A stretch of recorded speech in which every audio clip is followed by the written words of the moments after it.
Hill স্টেশনের উদ্দেশ্যে। তো ওই বৃষ্টি ভেজা মৌসুমে মোটামুটি পাহাড়ের উদ্দেশ্যে যাচ্ছি, বেশ ভালোই লাগছিল। তো গাড়ি করে রাস্তা মোটামুটি ফাঁকা, বেশ ভালোই স্পিডে যাচ্ছিলাম আমরা। ঝিমঝিম করে বৃষ্টি, তার সাথে গাড়ির হাওয়া। তারপরে অনেকদিন পরেই বাইরে বেরোনো, ঘুরতে যাওয়া, একটু মনের মধ্যে একটু উৎসাহটা বেশ ভালোই ছিল।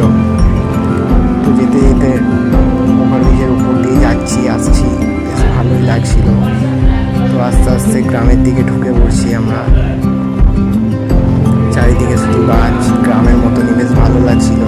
শহরের মধ্যে ইট পাথরের সিটির মধ্যে থাকতে থাকতে মনটা কেমন একটা হয়ে গেছে। অনেকদিন পরে গ্রামের সাইডের গাছপালা সব দেখতে পেলাম, মোটামুটি বেশ ভালোই লাগছিল। মনটা পুরো ফ্রি ফ্রি লাগছিল, যেন মনে হচ্ছিল অনেকদিন পর আবার গ্রামে ফিরে এসেছি। তো ওই দিকটা পুরো ফাঁকা রাস্তা, পুরো গ্রামের মতনই। মাঝে মধ্যে একটা একটা ট্র্যাক্টর, গরুর গাড়ি যাচ্ছে, গরু চড়ছে, ভালো ফাঁকা রাস্তা।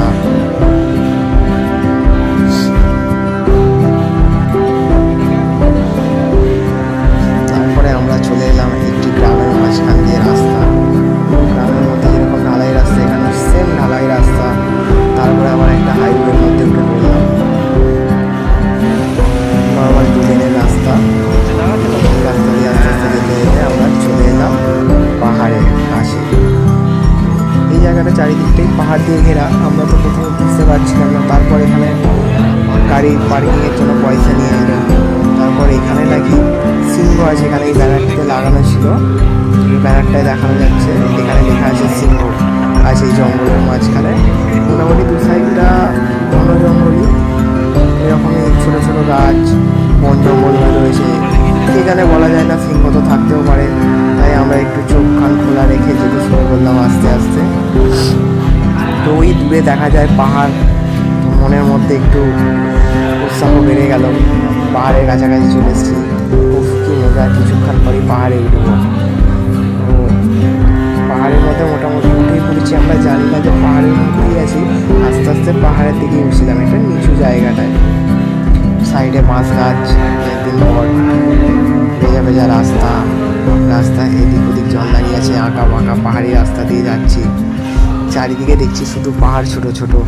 আর তার মধ্যে আমরা এই যে এই পাহাড়টাতে উঠবো, এটাই সব থেকে উঁচু পাহাড়। আমরা এই পাহাড়টার ওই টপে উঠবো। কিছুক্ষণ পরেই আমরা উঠতে শুরু করে দিয়েছি, মোটামুটি হাফ উঠে পড়েছি। দেখতে পাচ্ছ ওই নিচ থেকে দেখিয়েছিলাম এখন কতটা উঁচুতে উঠে পড়েছি। আর এখানে একটি বনদেবীর মন্দির ছিল। তো এটা বাইরেটা ভেবেছিলাম এটাই মন্দির হয়তো, কিন্তু না, ভেতরে মন্দির। এখানে উপরে ঝান্ডা লাগানো রয়েছে, এখানেও সবাই প্রণাম করছে। তারপরে এখান থেকে কিছু ভিডিও নিয়ে নিলাম চারিদিকটার,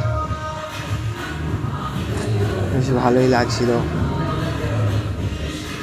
এই উপর থেকে নিচটা পুরো ফুল ভিউ।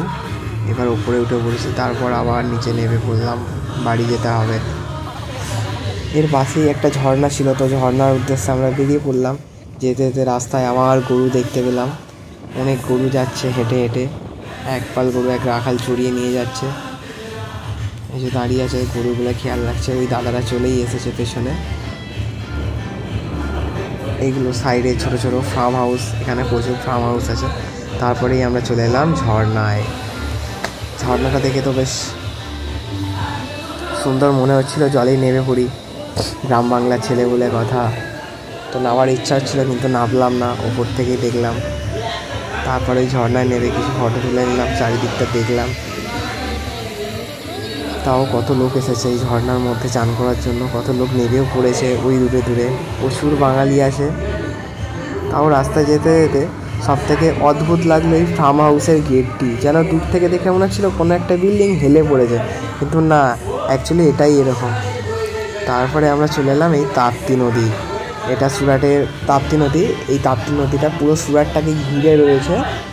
এইদিকে গেলেও তাপ্তি, ওই দিকে গেলেও তাপ্তি, চারিদিকে তাপ্তি। খুব সুন্দর ব্রিজের ওপরটা, খুব বড় এটা ব্রিজটি। তারপরে আবার বাড়ির উদ্দেশ্যে রওনা দিলাম, সুরাটের উদ্দেশ্যে। ওখান থেকে তারপরে টুল ট্যাক্স আস্তে আস্তে বাড়ি ফিরলাম।